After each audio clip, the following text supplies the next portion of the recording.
première pierre d'une usine de ciment. Au Mali, il y a une usine de ciment qui sera construite au Mali. Très prochainement, les Maliens, je vous ai dit que vous allez commencer à travailler. Je vous ai dit qu'il y a au moins 3 millions d'emplois directs qui seront dégagés pour les Maliens et au Mali. Minimum 3 millions d'emplois. Minimum 3 millions d'emplois directs. Il n'a pas dit les emplois indirects. Hein. J'ai dit emplois directs. Direct. C'est-à-dire qu'on t'embauche 3 millions d'emplois que Assimi Goïta s'apprête à dégager dans si peu de temps au Mali. Donc c'est des très bonnes nouvelles. Je n'ai pas dormi sur ça. Il faut que je vienne mettre ça, en tout cas, à votre connaissance. Le gars a été réceptionné. L'avion de transport de troupes qui pour aller au front, revenu. Aller au front, revenu. Le Mali allait là, c'est le Daron. C'est le Dervi. Camarades, on va commencer par le début du commencement. Le président, le colonel Assimi Goïta, se rend demain dans la commune rurale de Diao Gare pour la pose de la première pierre d'une usine de ciment. Pour la pose de la première pierre d'une usine de ciment. Assimi Goïta va aller poser la première pierre d'une usine de ciment. Dans l'usine de ciment là, c'est les hommes qui vont travailler. Dans l'usine de ciment là, on va fabriquer du ciment. Et si on fabrique du ciment, on sera plus obligé de transporter le ciment de la Côte d'Ivoire jusqu'au Mali pour aller vendre. On sera plus obligé de transporter le ciment du Sénégal jusqu'au Mali pour aller vendre. Donc, le coût du transport là, ça va quitter. Et le ciment sera moins cher au Mali. Il y a d'autres entreprises qui vont venir. Les entreprises de carreaux, les carreaux que vous voyez, les maps là, tout ça là, le Mali va créer tout ça. Le Mali va fabriquer tout ça.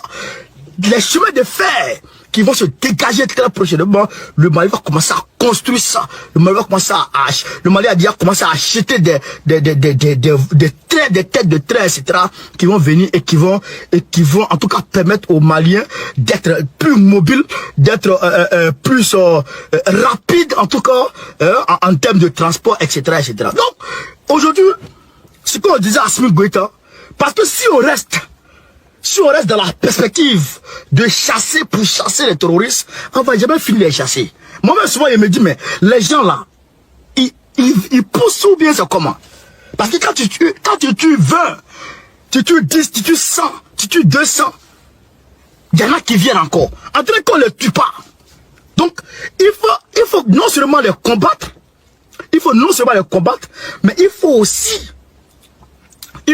créer d'autres voies et moyens pour décourager ceux qui s'auto-recrutent. C'est-à-dire que ceux qui vont comment on appelle ça, ceux qui vont s'adhérer à leur groupe de terrorisme, parce que peut-être ils n'ont plus rien à manger, parce que peut-être que ils ont tout perdu. Voilà. Eux là, il faut leur dire, il y a une autre porte de sortie. Vous n'êtes pas obligé d'aller rentrer dans le groupe de terrorisme pour avoir un peu d'argent. Vous pouvez rentrer ici, dans cette usine, pour aller travailler et pour avoir de l'argent dignement.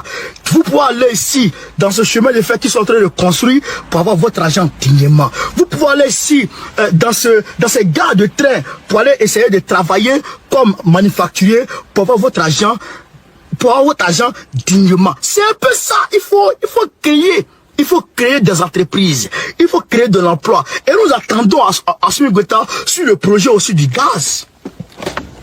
Il faut exploiter le gaz. Il faut aussi exploiter le pétrole afin que tous les Maliens puissent travailler. Et aussi afin que le milieu social, la politique sociale du Mali soit développée. Pour que tous les Maliens, au moins, à la fin du mois, puissent avoir au moins, il ne serait-ce que 50 000 francs dans leur compte en banque. Comme ce que les Blancs font ici, le RSA, quand tu ne travailles pas, on te donne le RSA. Donc tout ça, il faut mettre en œuvre afin que le Malien puisse avoir ça, pour ne pas que le Malien puisse être tenté d'aller rejoindre le groupe terroriste. Voilà ce qu'on demande à Assimi Goïta. Et Assimi Goïta, quand je dis seras dans cette lancée, tant que tu seras sur ce chemin-là, nous, on va te soutenir corps et âme. Nous, on sera prêt à te soutenir. Même si on doit faire des vidéos tous les jours, mais on va faire des vidéos pour te soutenir et pour interpeller le peuple malien sur, en tout cas, ta bonne volonté de travail. Camarades, est-ce que vous savez qu'Assimi Goïta, il a fait plus de 170 forages en un an. En un an, plus de 170 forages. Jamais encore. C'est que la première dans l'histoire du Mali qu'un président fasse autant d'actions humanitaires. La première fois dans l'histoire qu'un président, en tout cas en exercice, fasse autant d'actions humanitaires. C'est son budget de souveraineté qu'il utilise pour poser ses actes, pour construire ses forages. Vous comprenez ça? Donc c'est à féliciter et c'est à encourager. Il faut soutenir, il faut encourager Assimi Goïta. Je vois la ministre qui pond un certain nombre de choses. Je n'ai même pas envie de parler de ça. Je n'ai même pas envie de parler de ça. Mais ce que je demande, et ce que je souhaite, c'est que le Malien soit mobilisé, incessamment mobilisé. Il faut que le Malien soit mobilisé toujours derrière Assimi Goïta. Tant qu'on sera unis derrière Assimi Goïta et ses gars, voilà et bilaï. Ceux qui sont dehors, qui veulent diviser, qui veulent ici faire ceci, faire cela, ils auront honte. Ils auront honte parce que le peuple sera résolument derrière Assimi Goïta. Donc ils auront honte. C'est ça aussi qui est la réalité. Assimi Goïta aujourd'hui, tout ce qu'il fait là, c'est parce que il sait que le peuple le soutient. Donc c'est le peuple qui lui donne le courage et c'est le peuple qui lui donne la force. C'est ça ce qu'il avait. Donc, dans cette force-là, il faut qu'on maintienne cette force. Il faut que le peuple du Mali maintienne cette force derrière Assimi Goïta. C'est aussi ça. C'est de ça aussi qu'il s'agit, chers camarades. Donc, je vous demande de partager et de pomper des cœurs pour Assimi Goïta, de pomper au maximum des cœurs pour Assimi Goïta. Voilà. Et nous attendons Assimi Goïta sur le projet aussi du gaz. Il faut exploiter le gaz. Il faut exploiter le gaz. Il faut aussi exploiter le pétrole afin que tous les Maliens puissent travailler. Afin que tous les Maliens puissent travailler et aussi afin que le milieu social, la politique sociale du Mali soit développée. Pour que tous les Maliens, au moins, à la fin du mois, puissent avoir au moins, il ne serait-ce que 50 000 francs dans leur compte en banque. Au bout de 7 mois, vous allez commencer à voir les résultats tomber.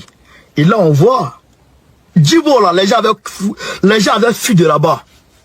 Mais aujourd'hui, les gens sont en train de revenir là-bas. C'est-à-dire que chaque 2 ou 3 jours, il les attaque. Il va vers leur base pour les frapper. Chaque 2 ou 3 jours, il fait frappe. Je dis la semaine dernière, la semaine je suis passé à Broussanga, je pense, il a fait près de 100 morts avec les frappes aériennes.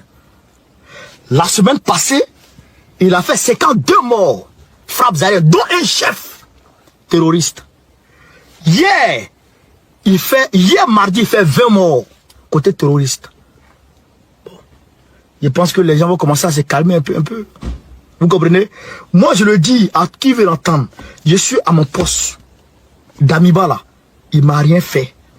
Damiba, il n'a rien fait pour que je puisse se qualifier de ceci ou de cela. Il est droit dans ses bottes, il est en train de faire son travail. Moi, ce que j'observe, il dit, il a chassé Roch Kaboré parce que Roch Kaboré était inefficace, incompétent. Il fallait rien du tout en termes de lutte contre le terrorisme.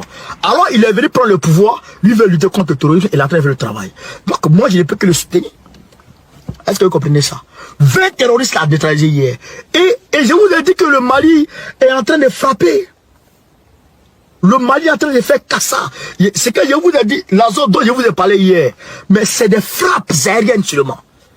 C'est intense. C'est intense là-bas actuellement. Donc actuellement, en tout cas, pendant que l'armée évolue, pendant que l'armée monte en puissance, pendant que l'armée fait des frappes, Assimi Goïta est en train de créer.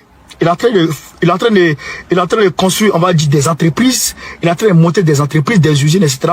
Pour créer aussi de l'emploi. Le côté économique aussi est en train de se mettre en marche. Le côté sécuritaire avance. Le côté économique commence son ascension. Est-ce que vous comprenez ça? Le volet commercial aussi, tout est bon. Le trafic est fluide. Avec comment on appelle ça? Avec Conakry. Tout est dans l'ordre. C'est ce qu'on souhaite. Et c'est ça qui fait trembler Babylone. Et c'est ça qui fait trembler les Blancs. Donc il faut que Assimi Goïta continue cette lancée. Et aussi, il faut que Damiba aussi, hein, commence à se pencher sur ce côté-là. Il faut qu'il crée aussi des entreprises. Il faut qu'il commence à créer aussi des entreprises. C'est aussi de ça qu'il s'agit. Vous comprenez, vous comprenez de quoi il dit? Est-ce que vous comprenez, mes chers camarades? Donc il faut que, hein, on le soutienne. Il faut le soutenir. Il faut le soutenir. Comment on appelle ça? Doumbouya, j'apprends que ouais, les opposants de Doumbouya sont ici en France, qu'il y a certains opposants qui sont en train de s'organiser à manifester en France et à aller manifester, bien que les manifestations soient interdites, hein, selon la transition, selon la charte de la transition en Guinée, les manifestations sont interdites. Mais les gens veulent forcer les manifestations. Mais c'est vos problèmes. C'est vos problèmes. On est en fin de mois de mai. On est en fin de mois de mai. Doumbouya a dit que avant la fin du mois de mai, les entreprises qui sont sur le terrain là-bas doivent lui apporter un calendrier, un chronogramme de construction, etc., de leurs entreprises, de leurs usines de transformation sur place de l'uranium. Vous comprenez? De l'aluminium. Aujourd'hui, on a fini le mois de mai. Moi, je pense que la population, la jeunesse guinéenne doit se mobiliser, doit se mettre ensemble et demander à Doumbouya. Mais tu nous as dit qu'à la fin de mai, là, les gens là, ils vont t'envoyer un chronogramme, hein, pour construire leurs entreprises, hein, de transformation sur place afin que nous, jeunes Guinéens, on puisse travailler. Ça en est où? Moi, je pense que c'est la question centrale qui devrait être là pour une jeunesse guinéenne consciente, qui veut travailler et qui veut s'en sortir étant en Guinée. Voilà la question qu'on doit poser. Mais si vous ne posez pas la question et que vous êtes en train de vous promener pour des questions, je ne sais pas, politiques, pour des questions, je ne sais pas, pour que Céline Diallo vienne au pouvoir, ou bien pour que Alpha Condé revienne au pouvoir, moi je pense que vous tirez à terre. Il faut poser la question. Il faut poser la question. Qu'est-ce qui se passe? Est-ce que les gens là, ils vont construire les entreprises? Est-ce que ceci, est-ce que cela? Et nous demandons depuis ici à Doumbouya, à la place bien sûr des Guinéens qui n'ont pas pu, peut-être qui n'ont pas eu en tout cas le génie de le faire. Nous ici on pose la question à Doumbouya. Doumbouya, on en est où de cette affaire de construction d'usines là? On en est où? À la question. Donc il faut que d'ores et déjà on te pose la question pour que tu puisses nous apporter, hein, des éléments de réponse. Maintenant, si tu n'as pas encore les réponses, ou bien si tu n'as pas encore le calendrier de tes gars là, il faut leur dire que la population regarde de très près cette affaire. Et qu'il faut qu'ils envoient un chronogramme pour que la population soit satisfaite.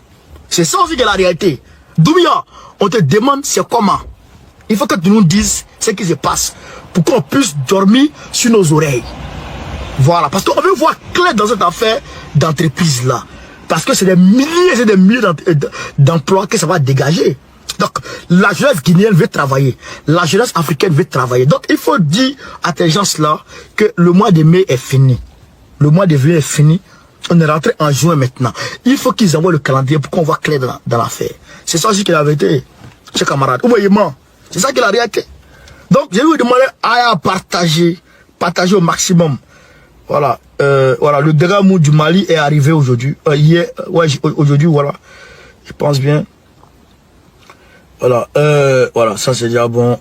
Voilà, je voulais un peu parler de géopolitique, mais bon, il y a le secrétaire général adjoint des Nations Unies aux affaires humanitaires qui a été reçu par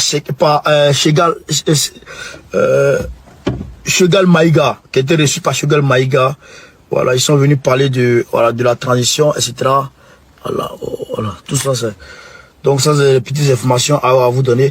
Mais c'est relativement, c'est dans le contexte de la MINUSMA, tout ça, en fait. Voilà, donc ça c'est déjà bon, je pense. Maintenant, je voudrais ici poser une question. Ici, voilà. Voici les Congolais. Ils sont en train de manifester. C'est une grande foule. Les manifestants sont venus de plusieurs villes du Sud Kivu. En tête de cortège, les motards dénoncent ce qu'ils considèrent être une ingérence du Rwanda en RDC. Nous ne voulons pas qu'ils viennent ici piller nos ressources et s'organiser pour combattre le Congo. Avec la résurgence l'an dernier des rebelles du M23, certains acteurs de la vie publique renouent avec un discours anti-rwandais. Kigali appuierait les rebelles d'après les autorités congolaises. Un point de vue partagé par une partie de la société civile. Le peuple congolais est très soudé et se retrouve derrière son armée et il est très disposé à soutenir les FARDC dans toutes ces opérations militaires actuellement en cours. Et en troisième lieu, cette manifestation voudrait exprimer l'indignation et la colère de la population congolaise face à cette attitude on ne peut plus belliqueuse de notre voisin le Rwanda. À plus de 2000 km de là aussi, l'indignation contre Kigali est grande. À Kinshasa, Martin Fayulu, l'un des chefs de l'opposition, pointe aussi du doigt le rôle supposé du Rwanda. Pour nous, le M23, c'est une création du Rwanda. Le M23 est composé des Rwandais qui habitaient au Rwanda et des Rwandais qui ont émigré au Congo. Nous demandons à la communauté internationale de traiter le problème du Congo, la guerre du Congo, comme elle est en train de traiter la guerre d'Ukraine. C'est ça. L'Union africaine a confié au président angolais Joao Lourenço une mission de médiation entre Kigali et Kinshasa. D'accord. Pour les autorités rwandaises, le conflit actuel est intra-congolais. Donc, il faut que l'Union africaine prenne l'affaire à bras le corps. Voilà, parce qu'on ne veut pas la guerre ici. Voilà. Camarades, je voudrais très rapidement répondre à comment on appelle ça, Kémy Séba et Alpha Blondy. Kémy Séba et Alpha Blondy. J'ai vu la vidéo aujourd'hui. D'hier n'est pas celui d'aujourd'hui ni de demain. Voilà. Écoutez, Alpha Blondy, Kémy Séba lui a répondu. Moi aussi, j'aime. Pas celui d'aujourd'hui ni de demain. Il y a des gens qui tiennent des discours. Il y a mon jeune frère Kémy Séba, ok? Je suis d'accord avec lui sur beaucoup de points, mais la personne que je suis pas d'accord avec lui, c'est la personne de traiter le président Ouattara et Macky Sall. Ok, là, il n'est pas rassembleur. Mais il dit des choses vraies. Tu vois, non?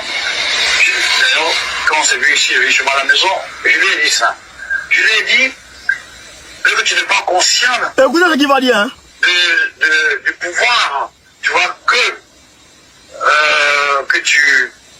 tu as. Mais, sache l'utiliser. Qui te dit que M. Ouattara est d'accord avec tout ce qui se passe? Écoutez, hein? Qui te dit que M. Macky Sall est d'accord avec ce qui se passe? Qui te dit que tu comprends qu'il ne sera pas victime de chantage avec un pistolet dans la tempe? Ah! Écoutez ce qu'il dit, hein? Écoutez ce qu'il dit, hein? Écoutez ce que Alpha Blondy dit, hein? Écoutez. Que tu as. Mais, sache l'utiliser. Qui te dit que M. Ouattara est d'accord avec tout ce qui se passe? Qui te dit que M. Macky Sall est d'accord avec ce qui se passe? Qui te dit que tu comprends qu'il ne sera pas victime de chantage avec un pistolet dans la tempe ou dans la nuque? Qui te dit que Alassane Ouattara est d'accord avec tout ce qui se passe? Qui te dit qu'ils ne sont pas victimes de pistolets dans la tempe ou dans la nuque? Écoutez ce que Alpha Blondy dit. Mais ce vieux-là, il ne sait pas, c'est couteau qu'il boit matin pour se réveiller. Mais Kémy Séba a répondu. Mais Kémy, allez dire à Kémy Séba que Babo Kone dit. Et ça, je suis très sérieux. Il faut que je mette encore, vous allez comprendre de quoi il s'agit. Comme il ne sont personne au bord de la route. Que la paix soit sur toi, Alpha. Je ne veux pas être long parce que je pense que ça ne nécessite pas de l'être, mais ça n'empêche pas que je vais tout faire pour que la réflexion soit la réflexion de fou. Avant toute chose, je prends un témoin public, c'est important que je stipule devant tout le monde que je t'aime énormément. On n'est pas dans ça. On n'est pas dans ça. Voilà. Kémy, moi je dis à Kémy ici, tu as répondu, hein. Tu as parlé, mais tu n'as pas parlé fort. Tu as parlé, mais tu n'as pas parlé fort. Quand tu t'adresses ici, quand tu parles d'Alassane Ouattara, quand tu parles de Macky Sall, c'est pas comme ça que tu es en train de parler. C'est pas de la même manière que tu es en train de parler avec Alpha Blondy. Quand le monde te suit, Kémy, je suis sérieux. Moi, je suis sérieux. Moi, je suis quelqu'un qui t'aime énormément. Énormément. Quand ils me disent le matin, là, de toute façon, mes abonnés se réveillent matin. Quand ils se réveillent matin, ils viennent voir sur ma page. Si je n'ai pas fait les vidéos, là, c'est comme ça, chaque matin, quand ils me lèvent, si je n'ai pas de notifications, je vais voir ta page. Pour voir si tu n'as pas fait les vidéos. Moi, je t'apprécie énormément. Mais ça, c'est une complaisance. Mais je ne sais pas comment je vais qualifier ça. Alpha Blondy est un toutou. Alpha Blondy là, c'est un toutou. C'est que le go, plaisir pour 300, médicaments 8000 là. C'est Alpha Blondy, c'est un djandou. Un toutou tout fait. Un diantra gros caleçon. Alpha Blondy, c'est un toutou. Pourquoi tu ne peux pas dire ça? Pourquoi tu ne peux pas qualifier le gars de ce qu'il est? Frère, je prends un exemple très facile. Moi, je dis, mon genre, ou bien les filles, vous voyez les filles souvent, une fille qui dit mon genre, d'abord, je vais prendre le cas sur moi, parce qu'il ne faut pas trop fatiguer les femmes. Mais depuis Afrique Média, je suis en train de prendre les enfants des femmes, c'est pas bon. Je dis, moi, mon genre de femme, c'est les femmes skinny. Les petits modèles. Ou bien, je peux dire, mon genre de femme, c'est les femmes avec gros cras. Ou bien, je peux dire, mon genre de femme, c'est les femmes grosses. J'ai pris un genre quand même. Soit je dis, bon, mon genre de femme, c'est les femmes en forme.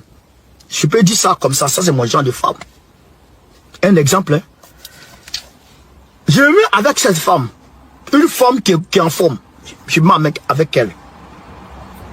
Et demain, on me voit encore, je suis avec une femme qui est mince. Après demain, on me voit encore avec une femme qui a gros cras. Demain encore, on me voit encore avec une femme qui est courte. Après demain encore, on me voit encore avec une femme qui est sassi long. Je deviens quoi? Je deviens quoi? Un djandou. C'est la réalité. Alpha Blondy a commencé, il dit les reggaeman, il dit il était révolutionnaire. Il dit les Rasta, il est révolutionnaire. Il a pris l'exemple sur Bob Marley. Tu comprends ça?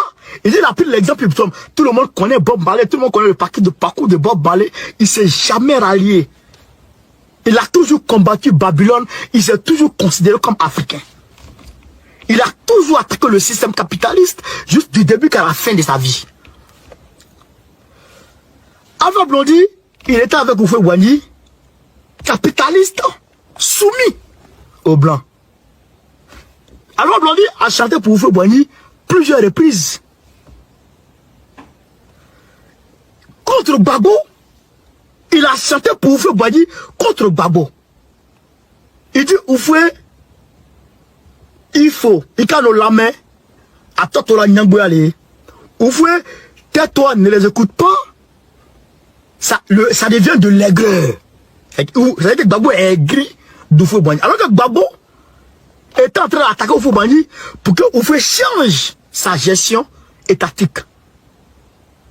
Pour que Houphouët règle les anomalies qu'il y a dans la gestion de la Côte d'Ivoire. Qu'après ça, afin que Houphouët respecte la constitution ivoirienne. Pour que Houphouët mette en pratique le multipartisme qui était déjà inscrit dans la constitution ivoirienne. Houphouët-Boigny, Gbagbo tape sur Houphouët-Boigny pour qu'il cesse de se soumettre aux Blancs. Alpha Blondy s'est mis avec Houphouët-Boigny, soutenu Houphouët-Boigny au détriment de Gbagbo Laurent. Vous comprenez un peu? Pendant que Oufoué était soumis